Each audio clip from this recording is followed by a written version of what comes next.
Firstly, one of the most interesting stories that happened recently was in Los Angeles with a Mr. Joe Moshe, M-O-S-H-E, which people can Google and find themselves.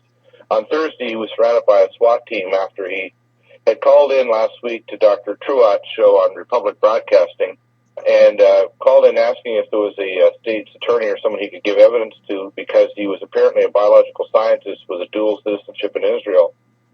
And he had evidence that the Baxter had a Ukraine lab actually not making a vaccine, but making a bioweapon that was going to cause a plague when the vaccine was released. Now, of course, True didn't believe him at first, but what happened is immediately after, the next day, a SWAT team, literally an army, surrounded his Volkswagen Beetle in West Los Angeles. They hit his car 4 times with pepper cannons, and then they sent in a robot after he just sat in the car, and apparently they were surprised that he didn't kind of cough and choke to come out. They sent in a robot to break a back window, and they tasered him and hauled him out through the windows. Apparently, because of his dual citizenship, he got extradited to Israel, and we haven't heard from him since. But it's just one of the many things that are going on right now in terms of what's happening. But we have very good evidence now that HHS Secretary Sebelius is trying to sidestep and get FDA to approve of the use of these squalene adjuvants. The 2 different major ones that are quite disturbing are the Novartis MF59 super squalene adjuvant and the AS03 from GlaxoSmithKline that they want to get approved to put in the vaccines. The current ones they're testing now are adjuvant-free. They have no squalene in them.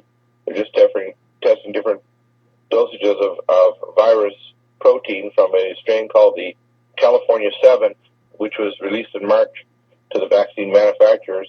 The first to come back with a vaccine are actually the Chinese, an affiliate called Sanofi Pasteur.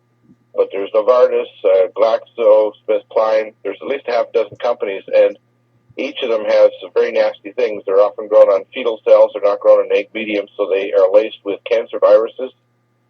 They have these toxic adjuvants, including mercury in the multi-dose vaccines, aluminum, tween, which is a cleaning agent, as well as the squalene super adjuvant. And one of the companies, MedImmune, is actually going to be testing here, just announced, and I got the report today, they're going to be testing a live attenuated virus of the pandemic flu in the vaccine. So this is going to be very serious, and of course the virus is tracking along exactly as they expected along the 1918 flu, acquiring new genetics and now Tamiflu resistance in multiple places in North America.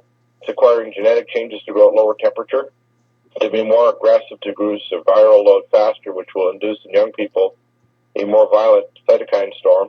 And we expect the second and third waves to get progressively more aggressive on their own. But with vaccines, some of these are going to contain, like the Novartis vaccine, a split virion that actually has genetics from H5N1, which probably includes the lethal genes like the non-surface protein 1 deletion that allows it to bypass the immune system, and interleukin 4. So we're sitting on a powder keg here where we not only have the returning virus that's tracking along 1918 swine flu, which is going to be much more lethal than the 1957 flu that killed 75,000.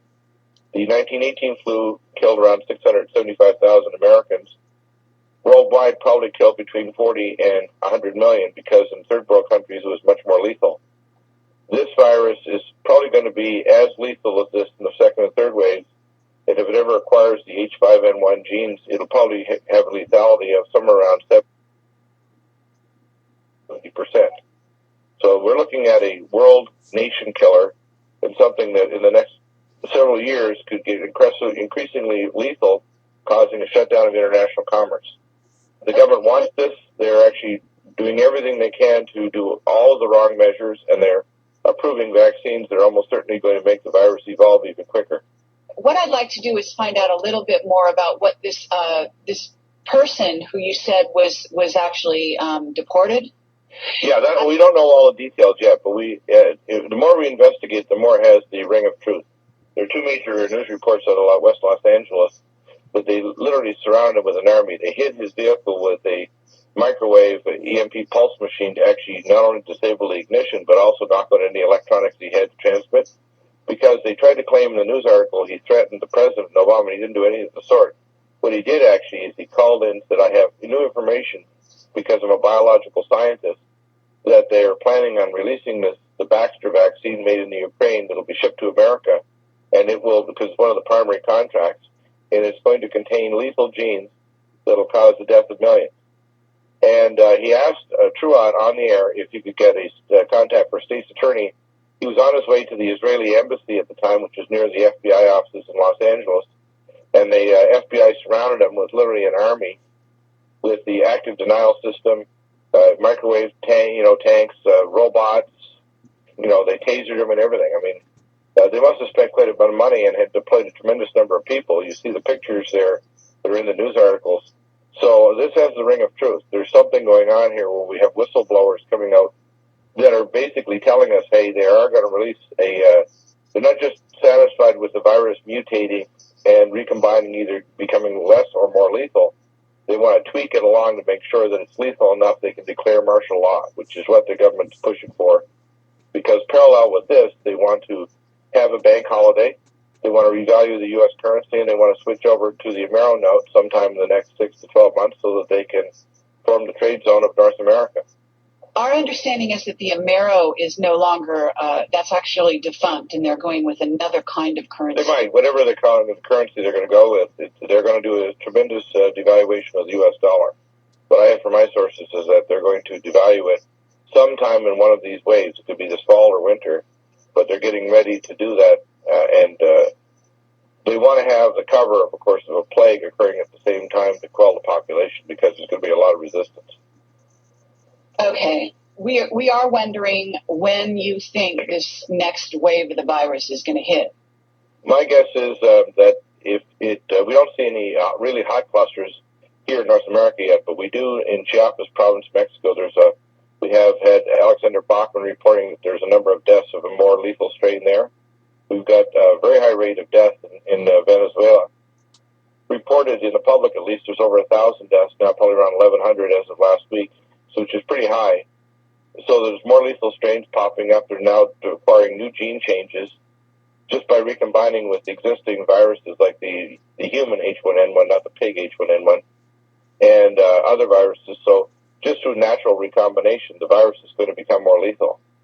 And it's tracking along, according to Dr. Nyman, Henry Nyman at Recombinomics, and other viral experts, it's tracking along the exact pathway that was predicted by the Promise Oracle software, that the virus would recombine and eventually become more like the 1918 flu pandemic. So at the very least, that would be a 2.5% to 5% case fatality rate. And that rate is high enough to shut down public services and declare martial law.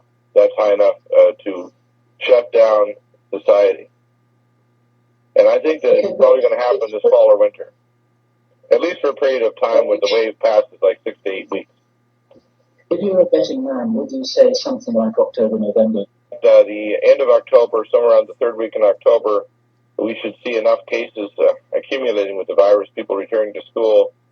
And also at that point in time, if the virus hasn't mutated, it's obvious to me from my sources, they're going to introduce either the vaccines itself will cause the new super plague to reemerge, because it's going to contain genetic material that will recombine with the virus in people. Because if you've got, let's say, a relatively milder version of the H1N1, and they introduce in the vaccine material that contains RNA that will recombine with it with lethal genes, or they're using other things that are toxic, like these vaccines. If you give someone a virus, like H1N1's already in their body, and you give them a vaccine that's quite toxic with these adjuvants, the free radicals in the person make the virus mutate. So I think they're going to speed up the evolution of the virus by the vaccine program.